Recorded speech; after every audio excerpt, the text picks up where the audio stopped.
MRK சூரியன் சின்னத்துல நிக்கிறாரு, எம்ஆர்கே பன்னீர்செல்வம். அவர் வந்து தான் நிக்கிறாரு ஒவ்வொரு தரையும். உங்களுக்கு ஏதாவது இந்த ரோடு வசதி கூட இல்லைன்னா கூட நேரா போய் அண்ணா நிக்கிறாரு பாரு, அவர் ஜெயிச்சிட்டாருன்னா நேரா போய் அவரை போய் பார்க்கலாம். எம்ஆர்கே போய் நேரா பார்க்க முடியாது. அதனால ஒரே ஒரு விஷயம் மட்டும் புரிஞ்சுங்க, நீங்க தேர்ந்தெடுக்கிற ஆளை பொறுத்து. இப்போ ஒண்ணுல தியாகவழி, இப்ப குறிஞ்சிப்பாடி பகுதி பூரா நிறைய அந்த பொண்ணுல இந்த இடத்துல என்ன ஒரு தோல் தோல் தோல் நிறுவனம் நொச்சிக்காடு, அங்க அத மாதிரிதான் தொழிற்சாலை கொண்டாந்து இறக்கத்தை பாக்குறாரு. ஏன்னா பணம் வாங்கிக்கிறாரு. அவர் கூட இருக்கிறவங்களும் பணத்தை கொடுத்துட்டு ஆய கட்டின்னு போயினே இருக்காரு. உங்களாட்டம் எங்களாட்டம் இருக்கிறவங்களுக்கு யாரும் பாக்குறதில்ல. ஒண்ணுல இந்த ரோடு என்ன ரோடு, இது ஊராட்சி ஒன்றியம் தானே, இது என்ன ஊராட்சியில வருது? பேரூராட்சி. பேரூராட்சியில இந்த ரோடு எவ்வளவு ஃபண்டு வரும்? ஃப்ளட் ஃபண்டு வரும்.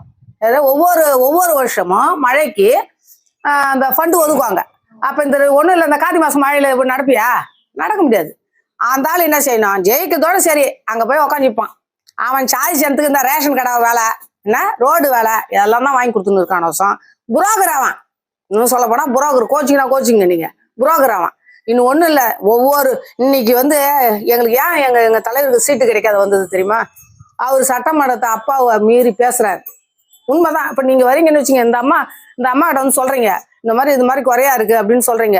அப்ப இந்த அம்மா வந்து போய் எம்எல்ஏ கிட்ட சொன்னா எம்எல்ஏ என்ன செய்வாரு? எந்த ஸ்கீம்ல வருது, என்ன வருது, ஏது வருது, சட்டசபையில பேசுவார். ஏதாவது எம்ஆர்கே ஏதாவது சட்டசபையில குறிஞ்சிப்பாடி தொகுதியை பத்தி, வளர்ச்சியை பத்தி ஏதாவது சொல்லியிருக்காரா? நீங்க டிவி நியூஸ்ல பாத்துப்பீங்க. எங்க வேல்முருகனை பாப்பீங்க, அடிக்கடி சட்டமன்றம் நடக்கும் போதெல்லாம் அவர் பேசுவார். நீங்க பாத்துருக்கீங்க. உண்மைதானே அது? இன்னைக்கு இருக்கிற டாஸ்மாக் கடை தான் கூட போச்சு. தெரு கஞ்சா அடிக்கிறான். ஸ்கூல் பிள்ளைங்க கஞ்சா அடிக்குது. பொட்டை பிள்ளை தனியா நடந்து போக முடியுதா? இல்ல, பாதுகாப்பு கிடையாது நமக்கு. அவர் என்ன சொல்றாரு, வடநாட்டுக்காரன் பூரா இங்க குடியேறான். அது யாரால? அந்த வடநாட்டுக்காரனை எதிர்த்து தான் இவர் போராடுறாரு.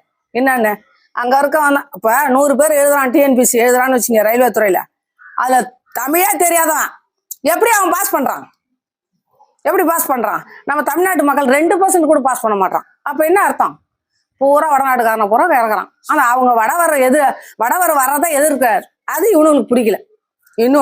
ஒண்ணுல ஸ்டைலைட் அந்த தூத்துக்குடியில துப்பாக்கி சுடு பாத்தீங்களா? தூத்துக்குடியில அவன் எல்லா சட்டமன்ற உறுப்பினரும் அனுப்புனானுங்க. எங்க வேல்முருகன் அனுப்பல.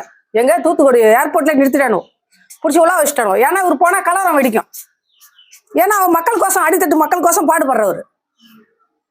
அதனால நீங்களா சீர்தூக்கி இந்த முறை அவர் வேல்முருகனுடைய தம்பி நிக்கிறாரு, அவருக்கு உங்க வாக்குகளை ஒண்ணு விடாத போடுங்க. உங்களுக்கு என்ன குறைனாலும் டைரக்டா வந்து பேசலாம். இருக்குது அவர் ஊரு புலியூர் தானே, உங்களுக்கு தெரியுமில்ல? அந்த ஊர்ல நேரா போய் பார்க்கலாம்.